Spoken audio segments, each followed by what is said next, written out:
Bonjour, dans cette seconde vidéo dédiée à PowerPoint, nous allons voir concrètement comment réaliser une capsule vidéo à partir d'une présentation. Seulement, il faut bien comprendre qu'on va préparer différemment ces diapositives qu'une présentation classique.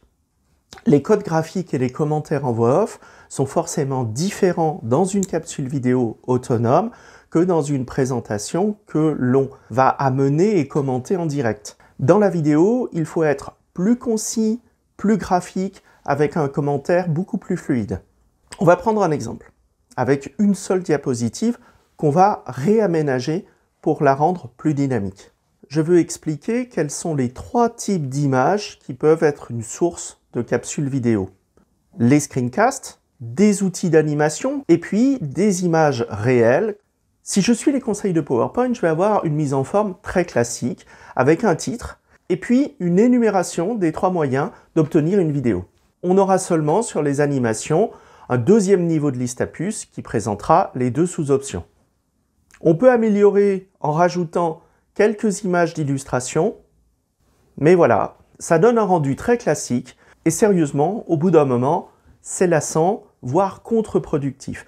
Et en vidéo, ça ne passera absolument pas. Donc je vous propose de commencer par réorganiser ces différents éléments dans la diapositive pour la rendre plus dynamique. On va utiliser tout l'espace de la diapositive pour positionner les éléments à la manière d'une carte mentale.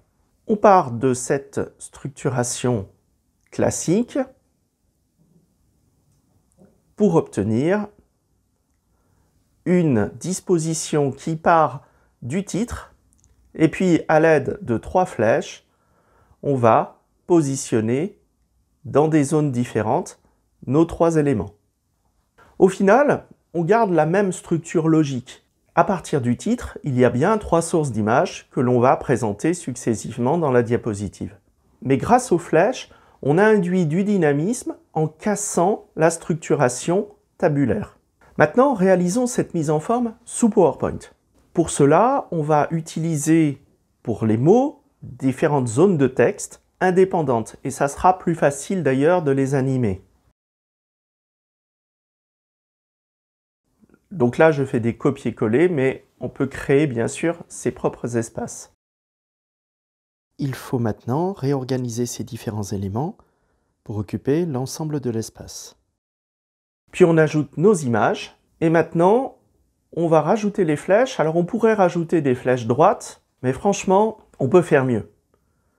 Pour faire mieux, on va utiliser une autre forme, la forme courbe. Grâce à cette forme courbe, on va placer un point de départ, un point de courbure, et puis le point d'arrivée. Ensuite, il faut faire échappe pour limiter la courbe à ce point-là. Quand on a fait nos trois flèches, on va modifier leur mise en forme pour améliorer leur lisibilité en augmentant leur taille et en rajoutant bien sûr la flèche sur une extrémité. Voilà, on a fini la première phase. On dispose maintenant d'une diapositive qui est beaucoup plus efficace graphiquement.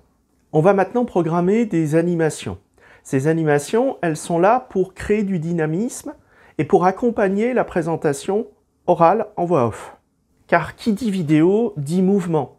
Et il n'y a rien de pire pour un spectateur que d'assister à un commentaire en voix off de support statique. Alors pour suivre la narration, l'animation commence en affichant le titre. Pas besoin d'animation pour celui-là. Première série d'animations, la première source d'image, les screencasts. Sur un déclenchement au clic, qui sera fait par le commentateur, on va animer la flèche avec un effet de balayage et on va choisir le bon sens de balayage pour que ça accompagne le sens de la flèche. Ensuite, on va faire apparaître le texte avec un effet de fondu et son image d'illustration avec des barres latérales. Ces deux effets doivent être simultanés.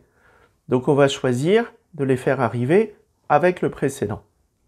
Et comme je veux avoir un effet dynamique lié à la flèche, je vais lancer ces deux effets simultanés après la fin de l'animation de la flèche.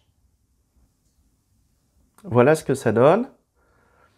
On va répéter cette même manipulation sur les deux autres zones, sachant que sur la deuxième partie qui parle de l'animation, on va avoir deux sous-zones qui vont apparaître de manière indépendante.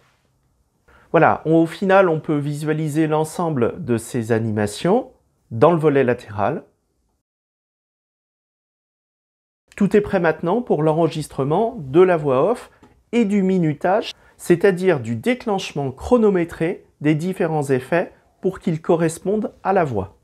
Lors de l'enregistrement, PowerPoint fait défiler les différentes animations, soit au clic, soit de manière automatique, et on enregistre la voix de manière simultanée avec ces animations.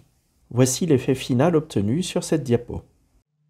Pour obtenir une image d'une capsule vidéo, il y a trois sources possibles. La première, c'est de capter directement le flux vidéo arrivant à l'écran, le screencast. La deuxième, c'est de réaliser une animation, soit à l'aide d'un logiciel de présentation comme PowerPoint, soit à partir d'un logiciel d'animation dédié comme Powtoon. Et puis la troisième source, c'est de filmer le réel avec une caméra. Voilà, c'est terminé pour cette diapositive. Évidemment, si on n'est pas content de notre enregistrement, on peut le refaire jusqu'à obtenir quelque chose de complètement fluide. Alors bien sûr, il faut enregistrer l'ensemble des diapositives de la présentation. Et puis quand tout est synchronisé avec un commentaire en voix off, on peut exporter la vidéo finale dans le format souhaité. Et votre capsule vidéo est terminée sans avoir eu besoin de passer par d'autres logiciels. C'est tout l'intérêt de PowerPoint. Une solution simple et efficace pour réaliser des petites capsules vidéo. Il faut juste penser à avoir une meilleure organisation graphique de ces diapositives et de les animer pour accompagner la narration.